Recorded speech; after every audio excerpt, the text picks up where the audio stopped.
Welcome to our session, What Growing Up Bilingual Can Do for You. My name is Eurydice Bauer, and I am a mother and a researcher who raised both of our children bilingual. When I met my husband, he was trilingual, and so was I. So once we decided to have children, it was clear our children would be bilingual. Today, we will talk with one of my children, Elena, about her experience in hope of shedding light on what being bilingual can do for you. So let's start with our chat with Elena. Elena, share with us a little bit about how you learned your two languages. Um, Hello. Um, how I learned my two languages, I would say it seemed like something I just naturally picked up over time. And initially, I don't think I separated it as learning two different languages. It just seemed like I was learning language in general or means of communicating. Um, and then later on, did I discern that there was two different languages I was learning that would be appropriate in different settings and would be understood by different people. But initially, it just seemed like I was learning to speak just like every other child, and I just happened to be learning how to speak and read and write and everything else in two languages. Okay, so in other words, you grew up um, with both of the languages from birth, is what Yes, you're describing. Okay. yes. So now reflecting on your language experience, how do you see it affecting those around you? Today. Yeah, it could be today. Yeah. Um, well, I would say, I now have a son who's 4, and so I have chosen to do the same in raising my son from birth bilingually. So I would say that I found it to be extremely beneficial or useful. I would say the biggest reason is just so that I can actually communicate with all of my family in their native tongue in Germany. And that's exactly what I'd like to have happen for Benjamin, because that is just something that, though a lot of people can speak English everywhere in the world, it's another thing if you can actually just communicate in their mother tongue.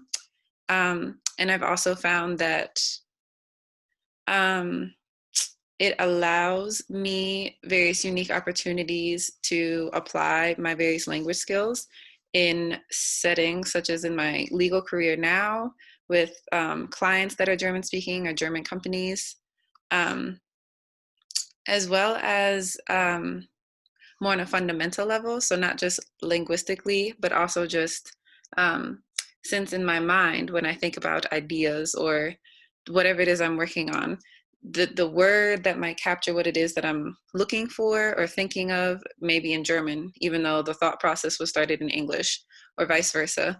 And so I would say that the disposition to look at two situations or at two languages to find the word that I'm looking for, find the expression, is also something that has affected my work today and my interactions with others or when I work with others, or my child. So it sounds to me that you've already started to tell us a little bit about this, but maybe you can elaborate a little bit more. What do you see as the benefit then of being bilingual? If you were talking to people who are learning to become bilingual by learning two languages, from your perspective, what do you see as the benefit of being bilingual? Um, that you have twice as many chances of finding the right word or the right way to express yourself or communicate, which seems silly, but they're just expressions and words or just ways of doing things or ways of saying things or communicating a feeling or a sensation or something that may kind of also have something to do with the culture, but just you can't access those as easily if you don't actually speak the different languages or can appreciate the differences. I don't know. And so I would say that the understanding that there can be such nuances and between the languages, even though we can all translate them to be the same so that we can understand one another, is helpful, just because then even if you're not speaking a language someone else understands, you can appreciate that there might be other things in the communication that you're missing or that you would want to learn. Um, but then also conversely, it makes things richer because there's just so much more depth because you can look at everything from different perspectives. Mhm. So, as I mentioned, many of the people who will be listening to this will be students who are in the process of becoming bilingual. So, they're learning another language. Given the fact that they're in the process, what do you have to say to them? What advice could you give them as to why they should stay the course? Um, because it's extremely rewarding in the long run and very, very helpful. And I have yet to meet anybody or be in any setting where I ever regretted or wished I hadn't, or anything remotely close to that when it comes to being bilingual.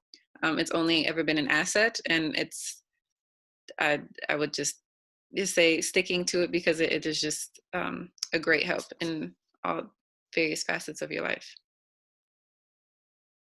So, you live in the US, you speak two languages, but yet in the US, often the message that we receive from television or just in our regular milieu seems to suggest that monolingualism is really what all is needed, and or that it's okay. Really, bilingualism isn't um, something we need to seek. So, how do you push past those kinds of messages, um, limiting people to monolingualism or encouraging more that than bilingualism? Um, I would say that um, I don't know, it seems that this pandemic has kind of thrown that into stark relief, that though we may be fine monolingually or monoculturally or just, fine on our own, we're all interconnected in the world.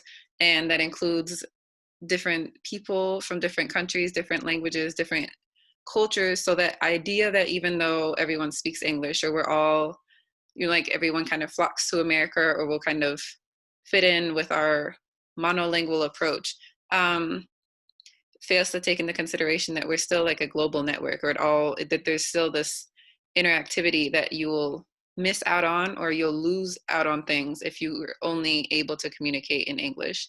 Um, and I would also say that having been raised in environments where bilingualism was generally celebrated, and then after finishing high school, moving to do service work in a very rural community, um, where bilingualism was not celebrated really, or something that an experience I could really share with a lot of locals, um, and was questioned by a lot of people around me.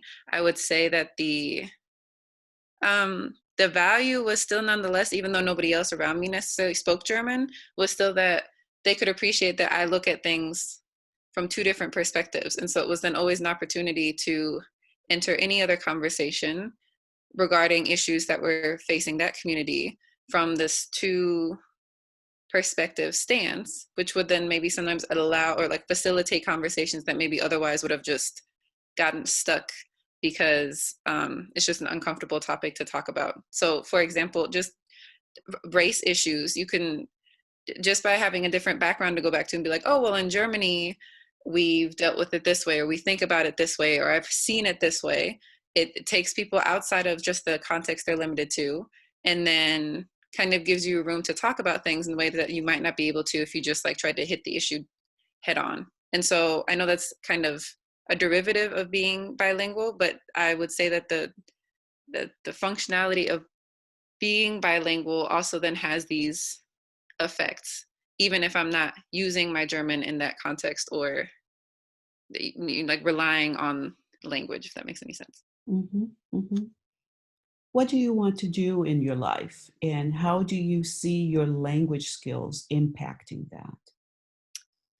Um, so I just started working as an attorney at Byrne Foreman, and I am hoping to, while I build my legal skills, also work with some of our clients that are from Germany, and use my language skills in that context, and not just in the translation context, but also culturally, since I was also raised in Germany, being able to navigate maybe some of the nuances or some of just the differences culturally, that might not usually just get bridged if you have someone that can speak both languages, and kind of use that role as the um, middleman, um, and help on the American side, but be the person that can kind of hop between and help everyone understand and be on the same page.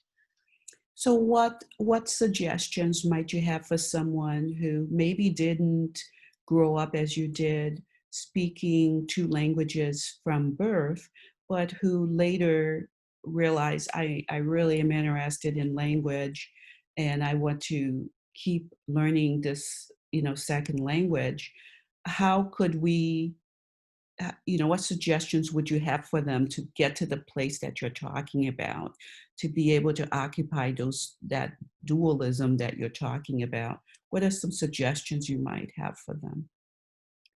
Um, Traveling, obviously during non-COVID times, to areas where they speak that language, so that you can also gain a cultural appreciation for the language that you're learning to speak, but more specifically seeing how they use their language and how they're using the language, I think, is powerful and helpful. And then I would also say that if you are limited in traveling for right now, it seems silly, but if you watch shows from that area, so um, like the British baking show that's big right now. If you're trying to learn English, but you wanted to learn British English, for instance, I would think that that's it seems kind of silly, but it at least will introduce you to some of the nuances on how the language is being used and the expressions that are being used and how they're used, and the dialect and the intonations and all of those things. I would say that would be maybe a good starter. But then ultimately, I would say traveling there, and then not only traveling, but really being there to the extent that's possible, so you can gain that appreciation. Mhm, mhm. Well, Elena, I want to thank you for giving us some time today to share with us a little bit of your thoughts regarding your experience. I'm sure others will find it very beneficial. So thank you again for making the time to chat with us. Thank you.